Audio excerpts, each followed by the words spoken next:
Bonjour à toutes et à tous, nous vous l'avons promis et bienvenue sur les capsules de Shalom Stories.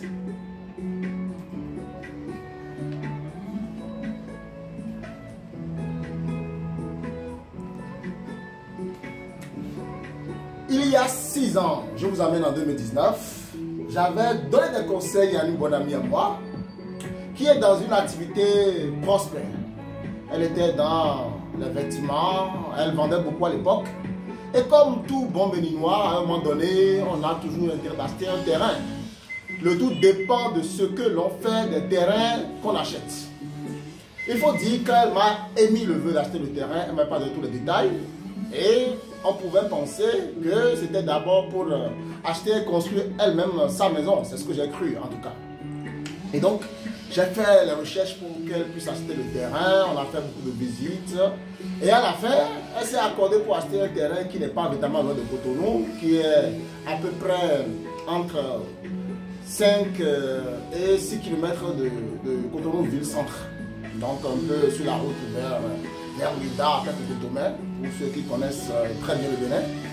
Donc nous avions à l'époque, nous sommes convenus donc sur ce terrain-là, qui est une vaste parcelle d'ailleurs, qui dépasse près de 500 mètres carrés. Sur titre foncier bien entendu. Et elle avait acheté le terrain noté à 5 millions de francs CFA. Donc l'achat du terrain avec toutes les formalités qui vont avec ont coûté au total 5 millions de francs CFA. Après cet achat, moi, mon travail était a priori achevé parce que à l'époque, je faisais beaucoup plus de la vente commerciale, donc de terrain. Je mettais aux prises les parties entre l'offre et la demande pour que quand un acquéreur se sent déjà satisfait par rapport à un bien, il va dessus. Donc pour moi, mon travail était normalement fini. Mais j'avais également ce côté de la construction, donc je conseille également les gens qui voulaient faire la construction parce que acheter un terrain, c'est une chose, faire une construction dessus, c'est également autre chose. Il faut savoir les limites sur lesquelles on construit le terrain, donc les caractéristiques qu'ils vont faire avec le terrain, tout ça. Peut-être là, c'est un conseil que je vais commencer par lui donner à l'époque. Et finalement, elle m'a expliqué qu'elle voulait faire la construction. Et quel type de construction, justement? C'est là tout le nœud. Elle voulait faire des constructions locatives. En tant que conseiller immobilier, que j'étais alors depuis ces années, puisque nous avons aujourd'hui capitalisé déjà 10 ans d'expérience dans le foncier, je l'avais totalement et directement déconseillé de faire cette construction locative. Donc, je l'appelle construction locative le fait d'acheter un terrain. Donc, acheter un terrain et de faire un investissement immobilier dessus, donc construire des chambres locatives d'habitation. Donc, de sorte à ce que les gens qui viennent de peu partout, qui sont dans la périphérie, puissent louer et habiter là. Je lui avais déconseillé parce que je connais un peu cette affaire-là. Je connais ce secteur parce que quand on investit généralement pour pouvoir acheter un terrain, on fait un investissement pour pouvoir également construire le terrain. C'est beaucoup d'argent. À la fin, c'est beaucoup d'argent. Mais la rentabilité n'est pas automatique. La rentabilité est sur le très long terme. Et pour quelqu'un qui avait son activité, je veux dire au départ qu'elle était dans les vêtements, qui avait son activité, et dont l'intention était de développer l'activité, c'était pas conseillé, indiqué d'acheter le terrain là, du conseil immobilier que je suis, d'acheter le terrain, de faire cet investissement là. Si c'est un autre objectif, ou bien qu'elle veuille acheter le terrain, un peu comme si elle était dans un fonctionnariat, et puis espérer avoir des retours, lors de sa retraite, tout ça là, c'est compréhensible. Mais le fait de faire un développement d'affaires avec les constructions locatives, moi j'étais clair, ne fais pas, ma chère amie. Bon, quand tu conseilles, on s'arrête justement au conseil. On ne peut pas malheureusement aller au-delà parce que nous ne pouvons pas empêcher les gens de penser. Nous ne pouvons pas empêcher les gens d'agir. Un médecin, vous allez voir un médecin, il vous donne un conseil. Vous êtes libre de suivre le conseil. C'est quand vraiment on voit que vous n'êtes pas disposé à pouvoir l'écouter qui vous font faire des engagements. Donc, mon conseil, le conseil dont je suis, s'arrête au fait que je donne les conseils, quitte à mes acquéreurs, aux clients, à mes partenaires, de pouvoir suivre ces conseils-là. Donc, parce que peut-être ma chère amie pensait que je voulais encore arracher le marché de la construction, silence radio. Je n'ai entendu absolument rien. Bon, on est avancé à l'époque sur les formalités du terrain, on a enclenché le processus pour sécuriser suffisamment le terrain. Et moi, j'ai fini le volet des papiers avec elle. Je passais par là, fortuitement, un jour, quand je voulais voir le terrain, quand j'ai vu qu'une fondation avait été faite sur le terrain.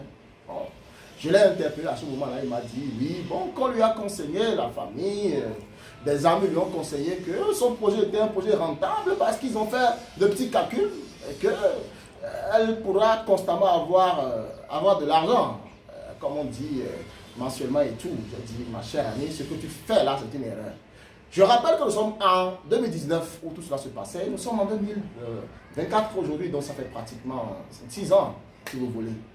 Donc, je n'ai pas insisté parce que, bon, je n'ai pas le marché et je devais continuer à garder ma posture, garder également l'amitié. Donc, j'ai dit, ok, comme tu es engagé, on n'a plus le choix, il faut essayer de gérer en sorte que les ouvriers que tu as mis sur le terrain, puisque c'est encore une proche à elle qui suivait le chantier. Voilà encore une autre erreur que beaucoup commettent, d'accord? À défaut de confier leur construction, faire un bon plan, faire une étude de sol, faire tout ce qu'il faut, des commodités avec, évaluer même une rentabilité, même si on fait de location, on ne le fait pas.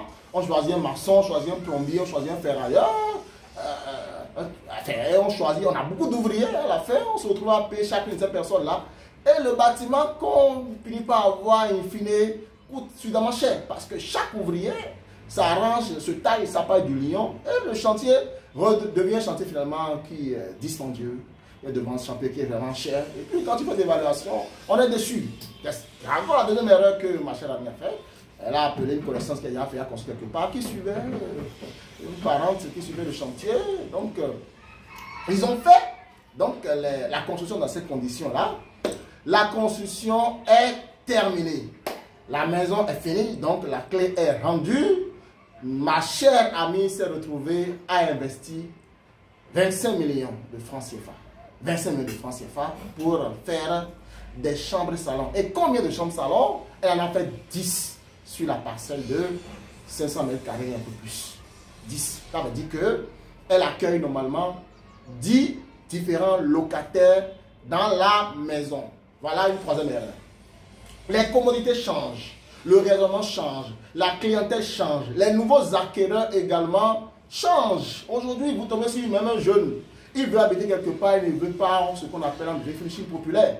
Il veut habiter là où il y a moins de ménage, il veut avoir sa cour, il veut avoir son garage, il veut avoir quand même une demande de commodité. De sorte à ce que les gens qui font les maisons en grippe appelées chine populaire n'arrivent pas à avoir constamment de clientèle. L'autre erreur également, c'est que les constructions sont en fait en chambres qu'on appelle ordinaires, soit des chambres sanitaires. Ce qu'elle doit dire que dans la même maison, elle a laissé un peu d'espace pour faire les latrines, donc les latrines communautaires. Encore donc une autre erreur qui a été commise, malheureusement, les gens veulent un peu de discrétion, un peu d'intimité, ils veulent faire leurs besoins dans leur intimité, à l'arrière-cour, tout ça. Donc voilà encore une autre erreur. Alors, l'évidence était là, la maison est finie. Elle a trouvé un autre promoteur immobilier pour gérer la maison. Et ils ont commencé, d'abord il n'y avait pas de clientèle. Il n'y avait pas de clientèle. Et les gens qui finaient par venir sont des gens qui n'étaient pas capables de pouvoir payer le loyer. Je vous fais remarquer ceci avant de poursuivre. Qui sont les gens qui louent les chambres, les maisons, qui payent bien aujourd'hui? C'est des gens qui sont dans la même situation. Ils ont une situation, ils ont un boulot qui est payé, donc ils ont un revenu mensuel stable. Avec ces revenus-là, ils pourront payer le loyer parce que ça fait partie des premiers besoins qu'il faut assumer. Il faut mettre la famille à l'abri quelque part pour pouvoir aller revenir. Donc, ces gens-là qui travaillent dans un certain confort, par exemple, tu as un bureau climatisé quelque part et puis tu rentres chez toi, on veut garder la même constance, d'accord? Bureau climatisé, véhicule climatisé, à la maison si c'est possible également, la maison climatisée ou bien la chambre à coucher climatisée. Donc, la constance dans le confort, c'est ce que les gens recherchent. Et donc, les locataires qu'elle a fini par avoir, c'est des gens qui finalement n'ont pas vraiment cette capacité-là, mais des gens qui vont se cacher tout de Cotonou pour pouvoir gérer le quotidien. D'accord? Je ne dis pas que tout c'était comme ça, mais parce qu'il y en a qui payaient, mais la plupart, quand nous faisons un pourcentage sur les 10, puisqu'elle-même me l'a raconté, 10, elle avait pratiquement 4 personnes qui payaient bien, avec les 6 autres là, c'est mort. Il faut être derrière eux. Et le loyer n'était même pas cher. Le loyer n'était pas du tout cher, parce qu'il fallait également tenir compte de l'environnement, d'accord? Et également de comment ça se passe également autour. Quels sont les gens qui louent là, comment ça se passe comme ça. J'ai dit que des chambres ordinaires, en effet, donc à l'époque. Donc pour ces chambres-là, comment ça se passe? Il fallait tenir sur le marché. Quand vous apportez votre produit sur un marché, il faut faire l'évaluation des prix pour vous assurer que vous êtes en train de proposer également un produit qui marche. Sinon, vous n'avez pas de la clientèle. Donc, elle était également confrontée à cela. Et puis, elle a pu fixer un loyer raisonnable que les gens de la localité payent. Des gens qui pouvaient prendre ces chambres-là payer. Voilà. Donc, je vous fais remarquer déjà que les gens ne payaient pas le loyer comme il se devait. Il y en a qui disparaissaient. À la fin du mois, on ne les voyait pas, la porte est fermée tout le temps, on revient, et après, bon, c'est pour faire des appels. Tout le monde connaît ça, hein, tout le monde connaît ça. Quand c'est un peu chaud, comme on dit, quand c'est pas facile, on sait un peu comment ça se passe. Nous sommes dans le secteur de l'hôtellerie, et puis on sait un peu comment ça se passe. Et beaucoup d'autres raisons. À la fin de mois, quelqu'un, mon enfant est malade, ou une situation imprévue arrive, le bailleur attend. Encore qu'aujourd'hui, il y a des règles qui protègent les locataires. Les locataires sont très bien protégés par les nouvelles dispositions en vigueur en République du Bénin. Donc, on est bien obligé de pouvoir faire avec eux. Donc, les lois ne sont pas bien payées. La rentabilité, c'est là que je vous amène, prenez vos calculatrices et on va faire de petits calculs ensemble. La rentabilité de cette maison-là, ça revient à quoi finalement? Je vous dis, rappelez-vous, on a dit la parcelle avec les formalités 5 millions, d'accord? La construction de la maison, 25 millions, donc nous sommes à 30 millions d'investissement. Pour la rentabilité, la maison rappelle à peine 200 000 par mois. C'est-à-dire, si tout le monde a bien payé, donc vous connaissez un peu, vous faire le peu de calcul. Ça veut dire que la chambre, elle est à 20 000. D'accord? 20 000 fois 10, ça fait 200 000. D'accord? Donc, la maison rapporte 200 000 par mois. Alors, de petits calculs que vous allez faire vous-même, je n'irai pas dans les détails pour les calculs parce que je préfère que vous réalisez vous-même parce que c'est une histoire, c'est une story, comme nous l'avons dit. Donc, vous-même, vous faites le calcul pour voir. Quelqu'un qui banque 200 000 par mois. Quand nous faisons les 12 mois de l'année, d'accord, les 10 mois, ça fait combien? Ça fait 2 millions. C'est ça, 2 millions. Et vous voyez un peu ce que ça donne. Maintenant, divisez vous-même. Vous allez donner mon résultat vous-même en commentaire pour voir, apprécier. Parce que si je le donne, c'est comme si je suis en train de faire, d'apporter de l'information qu'on n'est pas en train d'évaluer nous-mêmes. D'accord? Donc, 2 millions la première année. Si tout va bien, attention.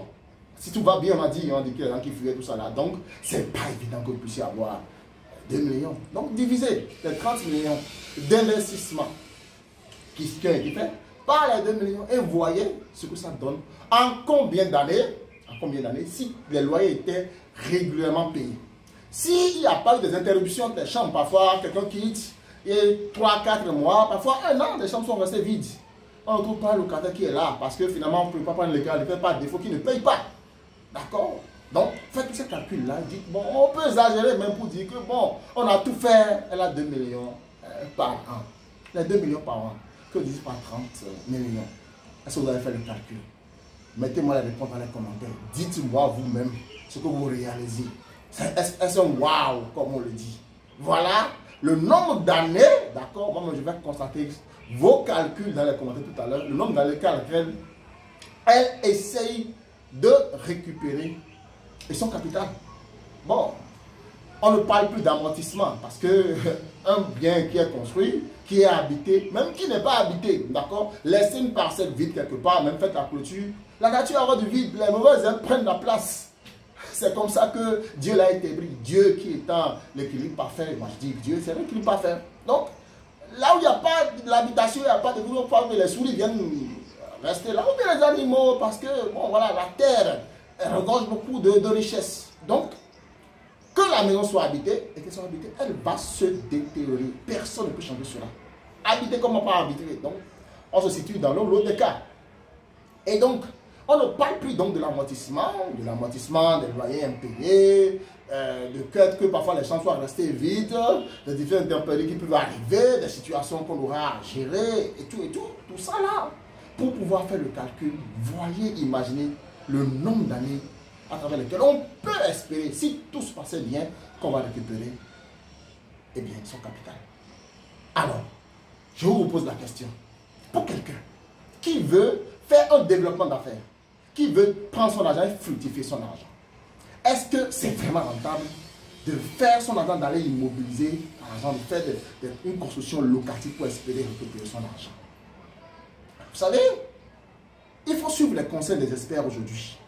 Des gens qui ont de l'expérience dans un secteur de domaine, quand ils vous parlent, il faut l'écouter aujourd'hui. Elle est revenue me voir, ma chère amie, et puis elle veut revendre la maison parce que elle a compris, pratiquement 6 ans après, que son argent lui servirait à faire autre chose qui lui apporterait beaucoup de rentabilité. Mais quand on a fait l'évaluation, parce que la clientèle n'a pas changé, ceux qui achètent le foncier, c'est les mêmes. Les propositions de prix que les gens font aujourd'hui qu'elle a de perdre pratiquement 10 millions de francs CFA. Et c'était la force dans l'âme que j'ai dû négocier pour que nous puissions nous accorder sur ces prix-là, pour que finalement elle puisse récupérer quelque chose. On nous a tous appris à l'école que le prix de revient égale le prix d'achat plus frais. Et le bénéfice, c'est le prix de vente moins le prix d'achat. Donc, où est le bénéfice finalement quand on a une perte de 10 millions de francs CFA? C'est là l'histoire que je dis, il ne faut pas que nous gardions cela pour vous. Nous puissions communiquer avec vous pour que cela édifie quelqu'un. Tout ce que nous faisons à Shalom Group, c'est pour pouvoir permettre que vous puissiez être édifiés. Il n'y aura aucun recoin. Il n'y aura aucune histoire que nous allons vous occulter parce que nous voulons que vous soyez informés et que vous agissez en tout état de corps comme les gens qui ont l'information. C'est pour cela que nous avons décidé de nous battre, de sortir et de vous parler, de vous expliquer les choses afin que l'immobilier reste un tabou. Que l'immobilier reste un secteur où il y a la méfiance, un secteur de conflit. Quand on parle d'immobilier, on parle de litige. Pour arrêter ça, il faut mettre à nu tout ce qui est en dessous roche. Voilà la mission à laquelle nous sommes attelés. Nous espérons, avec la grâce de Dieu, un peu plus d'abnégation, nous allons y arriver. Avec vous, si vous nous aidez à partager cela, en écoutant cela, à partager. Partagez à un frère. Quelqu'un qui dit, ok, je vais faire une construction, ok, parlez avec lui. Si vous n'avez pas les informations nécessaires, remontez à nous. Nous sommes là pour vous conseiller parce que notre mission, droit de tout, c'est de pouvoir aider les populations à avoir les réelles et vraies informations. Voilà l'histoire de ce jour que je me suis employé à partager avec vous. Il y a plein d'autres histoires qui viendront après. Vous entendrez, vous serez surpris. L'immobilier, c'était très intéressant. Mais il y a beaucoup d'intrants. Il y a beaucoup de choses à voir, à revoir. Il faut avoir l'information. Et c'est l'information que Shalom Group s'est attelé à vous donner. Avec nous, il n'y aura plus aucun tabou par rapport à l'immobilier. Et vous serez aguerris. Vous allez jouer de l'immobilier parce que la terre, comme vous dites d'habitude, c'est un don naturel de Dieu. Dieu nous a donné la terre comme richesse. Et elle est partout. Partout où vous allez. Vous allez au Niger, ils ont leurs ressources liées à la terre. Chez nous, également, on en a partout. Partout où vous passez. Même dans le grand désert. Même dans le grand désert, il y a de la richesse. C'est que Dieu a su établir cela pour que la terre puisse nous servir. Et donc, nous n'allons pas continuer à fuir la terre, mais nous allons savoir, avoir les armes, les outils pour pouvoir approcher la terre et jouer de la terre. Nous allons faire de la terre un investissement rentable qui permet de pouvoir grandir. Parce que en Afrique et au Bénin, on est encore un pays, on est un continent encore suffisamment vierge. Et nous devons pouvoir profiter des richesses naturelles que Dieu nous a données. Dieu vous bénisse. Merci de m'avoir suivi. Et à très bientôt pour un nouveau numéro de Shalom Stories. Portez-vous bien. Ciao, ciao.